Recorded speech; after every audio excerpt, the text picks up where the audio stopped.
It's just a gorgeous collection. So we're going to be using the Honeybee set, which I really like because I can use my brand new glossy accents with this collection. I love some glossy accents. What I've done is just quickly stamp my little beehive here, and I'm just going to colour it up, and I'm using my Classiques. So I'm just, and again, our Rachel is so clever that she's put in all of these little shade areas for you, so you don't have to wonder where you're going to put your darker pieces. You're just going to follow the shading that she's put on there for you. So I'm just going in with this darker colour first, just adding in some of the shade on here, just little bits, and then I'm going to go in with my orange and bring that out a little bit there, just adding some dimension as we go up, working quite quickly.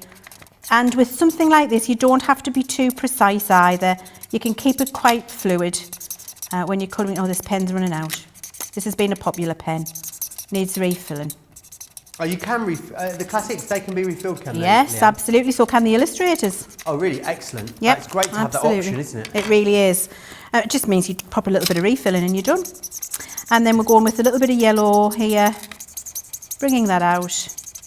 It's very Winnie the Pooh, this, isn't it? I mean, it's in no way affiliated, obviously, with that. No. But I think it still plays into that same kind of nostalgic charm, maybe, that we think about when we look at images like this. Absolutely. It's like time's gone by, isn't it? It just really does have that feel to it. So I've gone in with that yellow there. And now you can do it in a really bright, vibrant way, as I've done here, or you can do it in a much more subtle way. I'm just looking for my colour, there we go. You can do it in a much more subtle way with your tans, and you just get two different looks. It just depends what it is you want to achieve. So you can go really bright and gorgeous, or you can go really subtle. Entirely up to you. Just depends on the look and feel that you want. So we're going to colour in all those pieces, and then we're going to use the dies that come in the collection to cut it out. And for every one of the main designs, for the honey pot, for the little honey spoon, sort of spoon, you know, the little whizzes with the lines in the little wood things, the little honey thing, all of the little pieces, all there for you, the little bumblebee, etc. You've got a die for all of them. Awesome. So I've done already the cutting and colouring, so I can show you how the card goes together. Fabulous. So what we're going to do is just take a regular card base, and we're doing one of our Sarah's absolute favourites when it comes to a card. She loves the Z fold, doesn't she, Jo? Indeed. So what you do with the Z fold is you take your piece of cardstock, you choose how deep you would like your Z to be, chop it off, and then you do half fold and half fold again on the front. So you've got a half and a quarter. Then you take your bottom piece and turn that around. And that's how you make your Z fold. And I've decorated that up ready. So, incredibly simple. But really effective. Very, very effective. And then I've got gorgeous papers again from the pad. You see, I'm still... Very frugal today. I don't like to waste. Jo, I'm not a wasteful person. Especially when it comes to my craft stuff. I want to make it go as far as it can. So I'm going to use my Collal All-Purpose and then just mat and layer this up. Beautiful papers, these, Jo. Absolutely gorgeous. Really beautiful. And I like the thing about them is that you can kind of use them any way around, can't you? There isn't no sort of right way or wrong way with them. You can really play around with the composition and create exactly what you're after. Absolutely. And they'll cross, and actually the papers in here, if you've got other collections at home, some of them, in fact most of them, not particularly bee themed. Just some really lovely colours in there, and so you could use them with different collections if you wanted to as well. So I've got my whole card base matted and laid up there, and I've used that beautiful black / dark navy chocolate aubergine. What is it? It's like a magic piece of card. Isn't it? It changes every time you look at it. It does. I think definitely depending on the light that bounces off of it. Yeah. So I bet you could put it with a creamy ivory tone and get something completely different if you were putting it with like a gold or a blue. Yeah. Absolutely.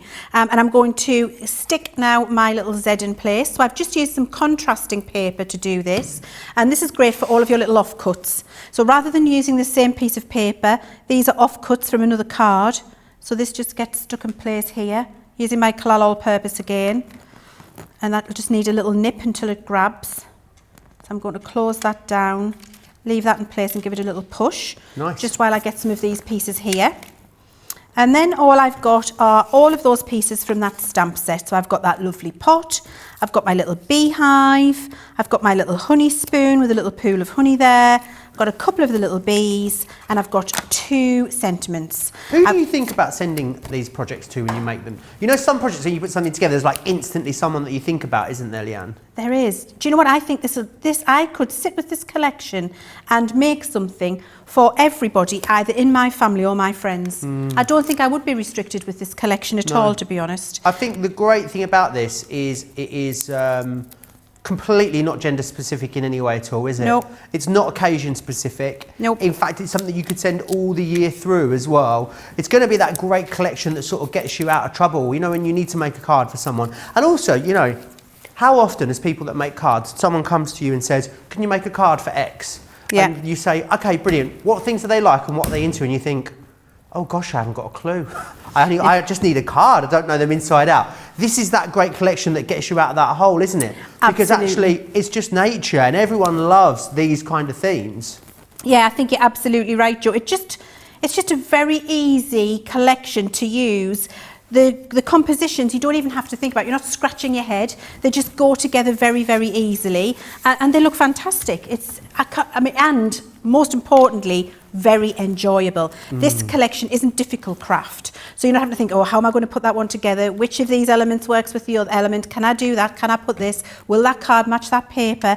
Everything has been thought through and put together for you. So it just makes it very, very easy. So let's put the little bees in place. So what I'm doing is I'm leaving my little honey spoon till last, Joe. So here's my honey dipper, and I'm going to pop that in place here. I love that we mentioned chicken dippers and literally in unison everyone went, oh, chicken dippers. Chicken dippers. We all love a chicken dipper. We do indeed. And now I've got my glossy accents here, Joe, because honey is glossy, isn't it? Honey is shiny and it's sticky. So the glossy accent, glossy highlight that we've got here, you just push it out, so just a little bit, and then manoeuvre it with that little nozzle that we've got, and just follow your design. Now, when it comes out of the tube, it does look a little bit cloudy. It's supposed to. Do not panic or worry, because it will dry crystal clear. And it creates this lovely dimensional domed glass-like. It will always look wet for all it will be dry. Real dimensional highlight to your artwork. So we've popped that on there, which you can see, and you see how it's made the colouring look a little bit cloudy. Once it dries, this is what you've got. Can you see Fabulous. the shine? There you go. Really gorgeous. Look at the shine on there. So that actually looks like honey from a pot. It's like a resin almost, isn't it? Exactly, that has been dipped.